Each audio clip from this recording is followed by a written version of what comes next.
자, 13회차 모의고사입니다. 점수가 몇 점이 나오면 좋을까?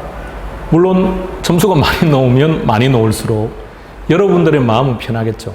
근데 꼭 점수가 그렇게 많이 나오실 필요는 없고요. 그런데 지금 40문제가 아니죠. 40문제가 아니고 그 40문제 중에서는 난이도가 좀 높은 내용 또는 40문제 중에서도 출제 빈도가 높은 내용들을 지금 계속해서 다루고 있다 보니까 가급적이면 이 파트에서 문제를 맞추시게 되면 실제 시험 점수가 훨씬 좋아지게 될 겁니다.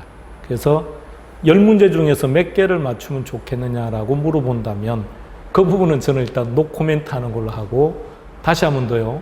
이 10문제를 제외한 나머지 파트는 상대적으로 이 파트보다는 문제가 쉬워요. 또는 훨씬 쉬워요.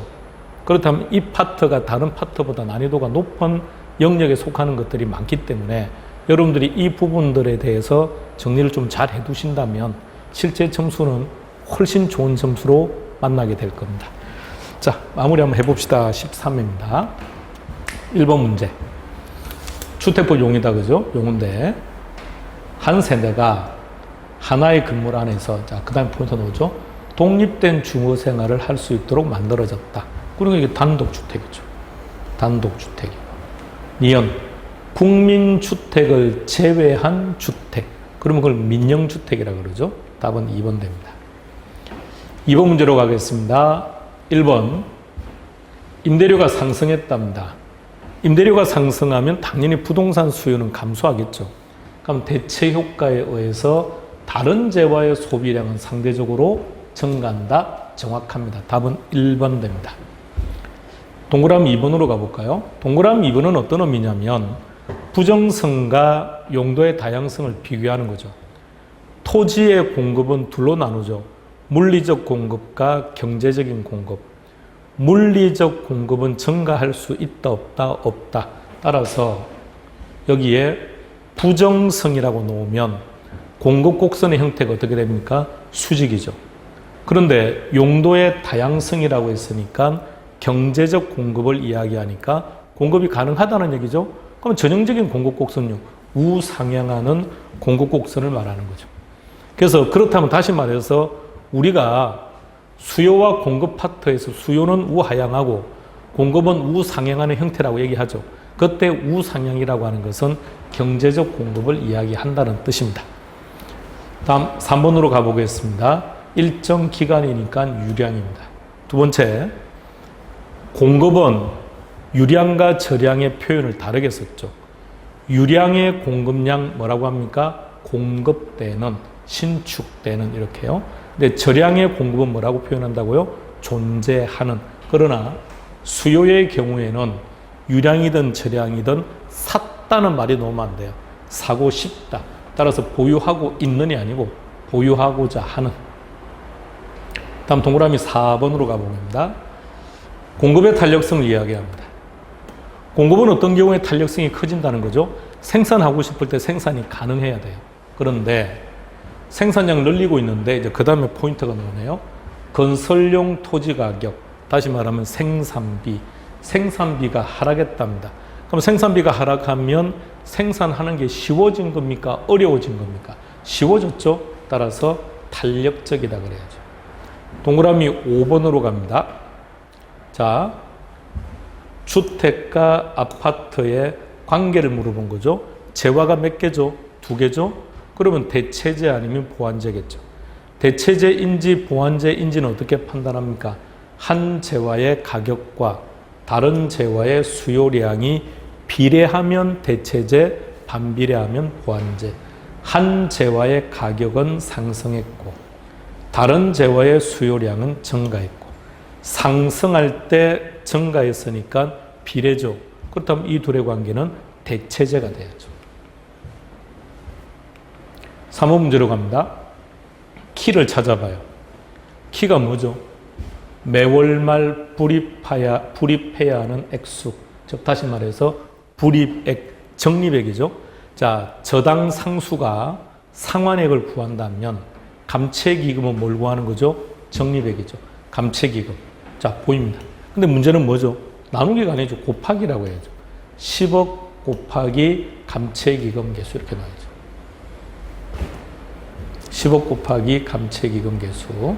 따라서 옳은 걸 찾아라 그랬으니까 답은 4번 됩니다. 자, 다시 한번 잘 보세요. 감채기금은 없죠. 그러니까 이게 3번이 답이 되려면 곱하기가 돼야 되는데 그럼 안 되니까 그럼 감채기금 개수의 역수로 바꾸는 역수를 확인해 보는 거죠. 감채기금의 역수가 연금의 내과 개수죠.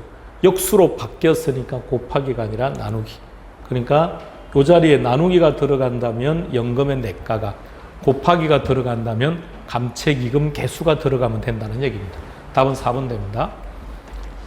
자, DCF에서 계산 문제 유형들 중에서 이 문제만 하는 걸로 합시다. 다른 문제는 손대지 마세요. 왜? 어차피 별 실익이 없다는 거죠. 그동안은 해왔지만 별 실익이 없으니까. 물론 이제 우선순위 구하라 이런 문제들은 할 수 있겠지만 시간 내에 가능하니까요. 자, 이 문제만요. 그러면 여기서 가장 먼저 우리가 정리해야 될 게 순영가와 수익성 지수를 구할 때는 현금 유입을 현재 가치로 만들어야 한다는 것. 두 번째, 내부 수익률을 구할 때는 현재 가치로 만들면 안 된다는 것. 그것만 기억하시면 돼요. 자, 순영가 구해봅시다. 그럼 순영가를 구하려면 현재 가치 만들어야죠. 그러면 3,000 나누기, 우리는 항상 1 플러스 R의 N성으로 가야 되니까 R이 20%. 그러면 나누기 1년이니까 N성 할 거 없죠. 1.2. 얼마 나옵니까? 2,500만 원 나오죠. 그럼 읽어볼까요? 유입의 현가, 유출의 현가, 차이 나는 금액은 500만 원. 그럼 수익성 지수도 마찬가지. 현재 가치가 2,500이다, 그죠? 그럼 수익성 지수는 수익이 올라가야죠. 유입의 현가가 올라가야 되니까 2,500이 올라가고 분모는 2,000. 그럼 2,000분의 2,500. 2,000분의 2,500. 1.25. 그 다음에 IRR 내부 수익률입니다. 내부 수익률은 현재 가치로 만들면 안 된다고요. 2천만 원을 투자했는데 얼마가 더 많이 들어왔습니까? 1,000만 원이 더 많이 들어왔죠. 그럼 수익률은 어떻게 된다고요? 2,000분의 1,000, 50% 됩니다. 따라 답은 1번. 자, 5번 문제로 갑니다. 유동화. 동그라미 1번. 유동화, 정권화 같은 얘기입니다. 유동화 이꼴 정권화라는 얘기입니다. 정권화를 만든다는 것이 유동화 시킨다는 뜻입니다. 근데 유동화는 몇 차 시장에서 일어난다고요? 2차 시장에서. 동그라미 2번. 저당권이 설정되는 것은 1차. 저당권이 유동화되는, 매매되는 시장은 2차. 근데 2차는 누가 나와야 됩니까? 투자자가 나와야죠. 차입자가 아니라 투자자. 차입자는 몇 차입니까? 1차. 1차 그러면 차입자, 2차 그러면 투자자. 3번으로 가보겠습니다. 자, 금융기관 입장에서 유동화를 하기 전에는 은행 입장에서는 차입자들에게 대출을 해주고 저당권만 가지고 있는 거죠. 그러니까 은행이 점점 푸시화된다는 겁니다. 그럼 은행이 가지고 있던 이 저당권을 다시 유동화시켜서 현금으로 만드는 거죠. 그 결과 금융기관은 자기 자본 비율이 제고되고 재무 건전성이 좋아지는 거죠. 정확합니다. 동그라미 4번으로 갑니다. 유동화를 했다면 유동성 위험은 감소해야 되겠죠. 동그라미 5번으로 갑니다. 유동화가 이루어지는 시장은 몇 차라고요? 2차라고 했죠. 1차 시장은 주택자금 대출 시장.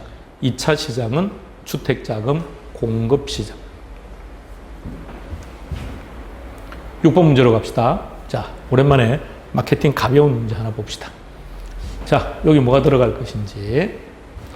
목표 시장에서 일단 타겟팅은 결정했다는 얘기네, 그죠? 욕구를 파악해서 저쩌고 해서 소비자들의 지각 속에 어떻게 적절히 위치한다. 이게 키네요.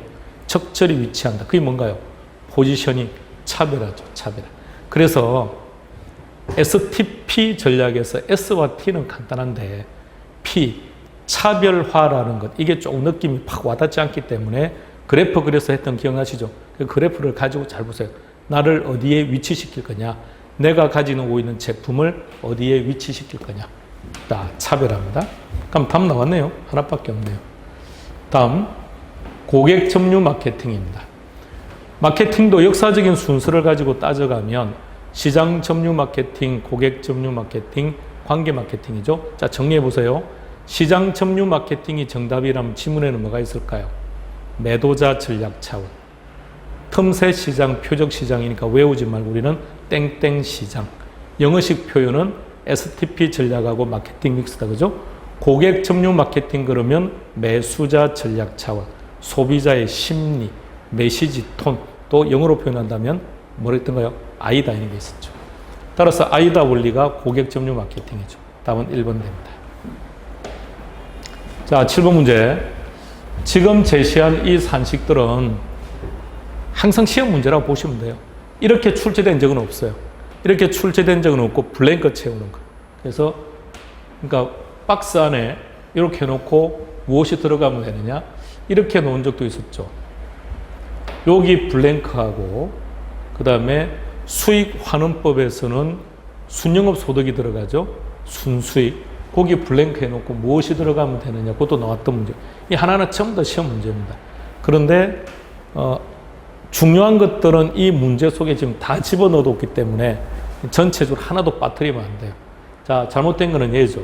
제조달원가에서 감가 누계액을 차감해야죠. 마이너스 한다고. 그럼 이거 보세요. 이런 개념들을 고스란히 가지고 와서 우리 감칙으로 가니까 마이너스 한다는 것을 플러스 한다고 문제가 나오지 않던가요? 그래서 우리는 어떻게 기억합니까?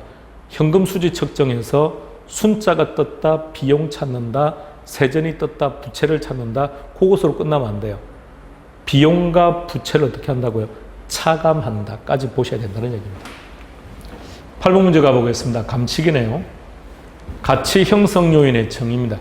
그러니까 구체적으로 가치 형성 요인이라고 하는 것은 지하철과의 거리, 학군, 층간소음 이런 것들을 얘기하는 거죠.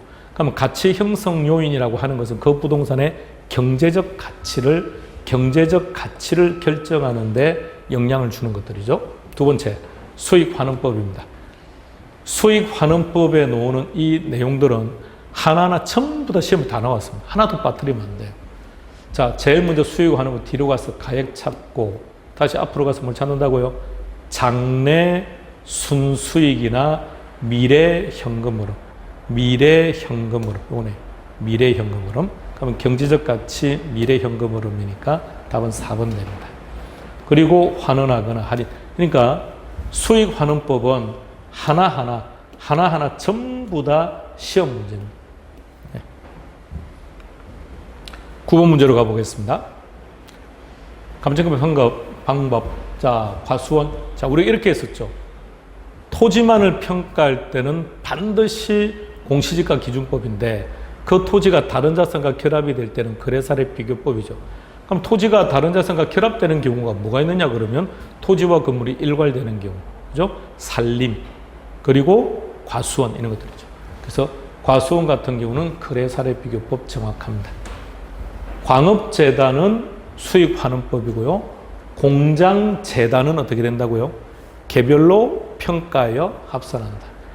임대료 구하는 방법이 3가지가 있는 것은 맞습니다만 물건별 평가에서 인정하는 것 딱 하나밖에 없죠. 임대사례 비교법만 가능합니다. 효용가치가 없다라는 말이 붙었다 그죠? 그러면 해체 처분 가액이죠. 건물 감가된다. 감가되니까 원가법. 토지 공시지가 기준법. 건물 감가되니까 원가법. 토지와 건물이 일괄되면 거래사례 비교법. 자, 이제 10번 문제입니다. 동그라미 1번. 동그라미 1번은 표준지 공시지가의 효력이죠. 4가지 시험 출제 아주 높아요. 자, 4가지. 첫 번째, 지가 정보를 제공한다. 거래의 지표로 삼는다. 근데 이 둘은 잘 안 틀리죠. 세 번째, 네 번째, 국가 지가 산정 기준. 국가 지가 산정 기준. 다른 건 안 됩니다. 지가 산정할 때만 표준지 공시지가 기준이 됩니다. 그리고 네 번째, 감정평가업자 토지평가 기준. 정확합니다. 답은 4번 됩니다. 동그라미 2번에 지세가 뭐죠? 지세는 땅의 기울기. 땅의 기울기. 그래서 우리나라 대학들이 평지가 별로 없죠. 그러니까 우리가 아파트를 건설할 때도 평지에, 가령 이제 부산 같은 경우에는 아파트가 대체로 기울기가 가파라요. 평지가 별로 없어요. 그러니까 평지 아파트가 들어가면 상대적으로 분양률이 아주 높겠죠. 자, 그래서 지세라고 하는 것은 토지에 사용되는 거지 주택과는 관계없다는 거. 다음 동그라미 3번으로 갑니다.